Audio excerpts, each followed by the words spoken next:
अगर आप हर दिन एक स्टेशन पर वही चेहरा देखें, एक बच्चा जो हर शाम प्लेटफॉर्म नंबर 5 पर अकेला बैठा हो, न रोता न बोलता, बस टकटकी लगाए देखता रहता हो, तो आप क्या करेंगे? उसे नजरअंदाज कर देंगे या जानना चाहेंगे कि वो हर दिन किसका इंतजार करता है? इस कहानी में सच्चाई सिर्फ इंतजार की नहीं है, बल्कि उस सच्चाई की है जिसे जानने के बाद आपका दिल दहल जाएगा। मुंबई का लोकल स्टेशन हमेशा की तरह भीड़ से भरा हुआ था। प्लेटफॉर्म नंबर 5 सबसे कम इस्तेमाल होने वाला प्लेटफॉर्म था, लेकिन वहीं एक अजीब चीज हर दिन दिखती थी। एक 10-11 साल का बच्चा, फटी पुरानी शर्ट, बिना चप्पल, हाथ में एक किताब और आंखों में एक सवाल।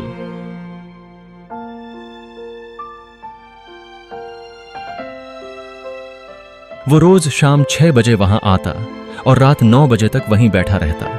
कोई उससे बात करता तो वो बस हल्का सा मुस्कुरा देता। स्टेशन मास्टर रमाकांत जी कई दिनों से उसे देख रहे थे। एक रात उन्होंने हिम्मत की और उसके पास जाकर पूछा, बेटा, तुम किसका इंतजार करते हो? बच्चा बोला, मम्मी का। वो बोली थी 6 बजे वाली ट्रेन से आएंगी। रमाकांत चौंके। कब बोली थी ये? बच्चा बोला, 2 साल पहले। रमाकांत के हाथ से चाय गिर गई। अगले ही दिन रमाकांत जी ने जीआरपी ऑफिस में जाकर उस बच्चे की मां की जानकारी निकालनी चाहिए, लेकिन कोई रिकॉर्ड नहीं मिला। स्टेशन पर काम करने वाली चाय वाली विमला ने कहा, साहब, वो बच्चा पागल है, बस बैठा रहता है। लेकिन रमाकांत का दिल मान नहीं रहा था। उन्होंने आरटीआई डाली। 2 हफ्तों बाद एक फाइल आई जिसमें लिखा था, दिनांक 14 जून 2023 को एक महिला प्लेटफॉर्म नंबर 5 से लापता हुई थी। उसका नाम था संध्या कपूर।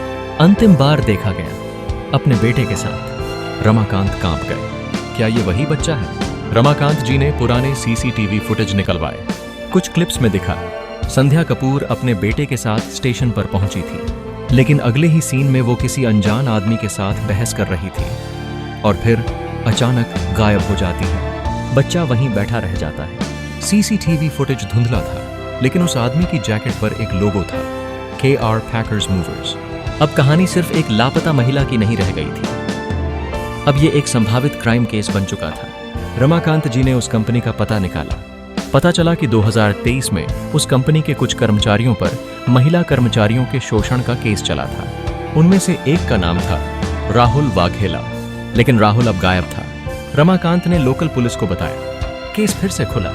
बच्चे को भी बाल देखभाल केंद्र में ले जाया गया, लेकिन वो हर शाम वापस स्टेशन पर पहुंच जाता। मम्मी ट्रेन से आएंगी, वो बस यही दोहराता। पुलिस ने राहुल का पिछला पता खंगाला। एक पुराना घर जिसके आसपास कोई नहीं रहता था। तलाशी में कुछ नहीं मिला, लेकिन जब एक दीवार को ठोका गया तो अंदर से आवाज आई। खोखली थी। दीवार तोड़ी गई।